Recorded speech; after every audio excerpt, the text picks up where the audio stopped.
ನಸು ನಗುತ ಕೈಕೊಂಡನರ್ಜುನನು ಎಸಗಿದನು ರಥವನು ಸಮೀರನ ಮಿಸುಕಲಿಯದೆ ಮುಂದೆ ಮಿಕ್ಕವು ವಿಗಡವಾಜಿಗಳು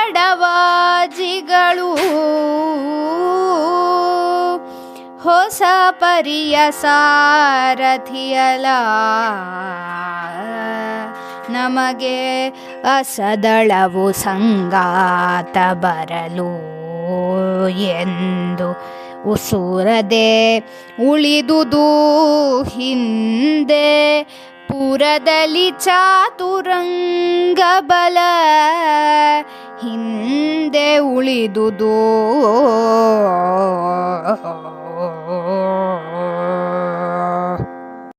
ಪದ್ಯ 47.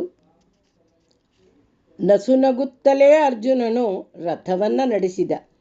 ಈ ಒಂದು ಷಟ್ಪದಿಯಲ್ಲಿ ವಿಶೇಷ ಶಬ್ದ ಪ್ರಯೋಗಗಳನ್ನು ನಾವು ಕಾಣೋಕ್ಕೆ ಸಾಧ್ಯ ಆಗಿದೆ.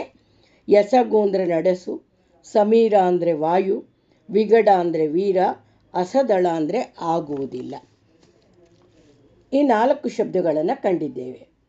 ನಸುನಗುತ್ತಲೇ ಅರ್ಜುನನು ರಥವನ್ನು ನಡೆಸ್ತಾ ಕುದುರೆಗಳು ವಾಯು ವೇಗವನ್ನು ಮೀರಿ ಓಡಿದ್ವು. ಚತುರಂಗ ಸೈನ್ಯವು ಇವನು ಹೊಸ ರೀತಿಯ ಸಾರಥಿ, ಇವನೊಡೆ ಹೋಗಲು ಸಾಧ್ಯವೇ ಇಲ್ಲ ಎಂದು ನಗರದಲ್ಲೇ ನಿಂತು ಬಿಟ್ಟಿತು. ಇದು ಆಶ್ಚರ್ಯವಲ್ಲವೇ?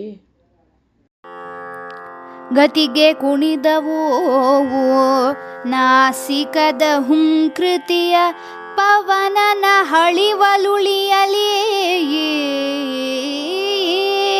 ಗತಿಯ ಸಂಚಿತ ಪಂಚಧಾರ ಪ್ರೌಢವಾಜಿಗಳು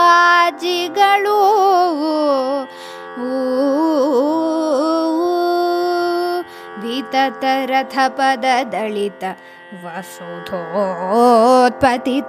ಧೂಳಿ ಪಟಲ ಪರಿಚುಂಬಿತ ದಿಶಾಮುಖನು ಐದಿದನು ಕುರುರಾಯ ಮೋಹರವ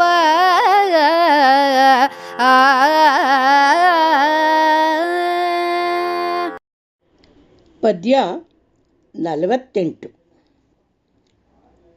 ಈ ಒಂದು ಷಟ್ಪದಿಯಲ್ಲಿ ವಿಶೇಷ ಪದಪ್ರಯೋಗಗಳು ಜಾಸ್ತಿಯಾಗೇ ಇದೆ. ಪಂಚಧಾರ ಪ್ರೌಢವಾಜಿಗಳು ಅಂತ ಕವಿ ಬಳಸಿದ್ದಾನೆ.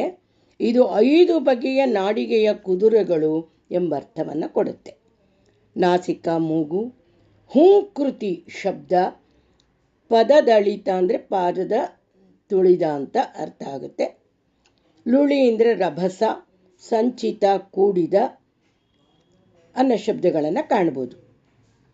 ಇಲ್ಲಿ ಪಂಚಧಾರೆಯ ಕುದುರೆಗಳು ಅರ್ಜುನನಿಂದ ಹೇಗೆ ಹೊರಟವು ಅನ್ನೋದನ್ನು ತುಂಬ ಚೆನ್ನಾಗಿ ಹೇಳಿದ್ದಾನೆ. ಗಾಳಿಯಲ್ಲಿ ಅಪಹಾಸ್ಯ ಮಾಡುವ ವೇಗದಲ್ಲಿ ಹೊರಟಂತೆ ಅರ್ಜುನ. ಈ ಕುದುರೆಗಳು ಮೂಗಿನಿಂದ ಹೂಂಕಾರ ಮಾಡುತ್ತಾ ಗಾಳಿಯನ್ನೇ ಮೀರಿಸಿದ ವೇಗದಿಂದ ಓಡ್ಬಿಟ್ವು. ರಥದ ಚಕ್ರಗಳು ಹರಿದು ಹೋಯಿತು. ಕುದುರೆಗಳು ನೆಲವನ್ನು ತುಳಿದು ಎದ್ದ ಧೂಳುಗಳು ಒಂದು ರೀತಿ ಅತಿಯಾದ ಉತ್ಪ್ರೇಕ್ಷೆ ಕೊಟ್ಟಿದ್ದಾನೆ.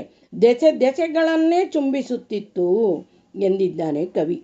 ಅರ್ಜುನನು ಕೌರವ ಸೈನ್ಯದತ್ತ ಹೊರಟ. ಮತ್ತೊಂದು ಅಂಶ ಈ ಒಂದು ಷಟ್ಪದಿಯಲ್ಲಿ ಕಾಣಬಹುದಾದ್ದು ರಥ ಪದದಳಿತ ಪರಿಚುಂಬಿತ ದಿಶಾಮುಖ. ಇದರಲ್ಲಿ ಏನು ಅರ್ಥ ಕೊಡುತ್ತೆ ಅಂದರೆ ವಿಸ್ತಾರವಾದ ರಥದ ಕುದುರೆಗಳ ಪಾದದ ಧೂಳಿನಿಂದ ಆವರಿಸಲ್ಪಟ್ಟ ದಿಕ್ಕುಗಳ ಮುಖವನ್ನು ಹೊಂದಿರತಕ್ಕಂಥವನು ಅರ್ಜುನನು ಎಂದು ಕಾಣಬಹುದಾಗಿದೆ.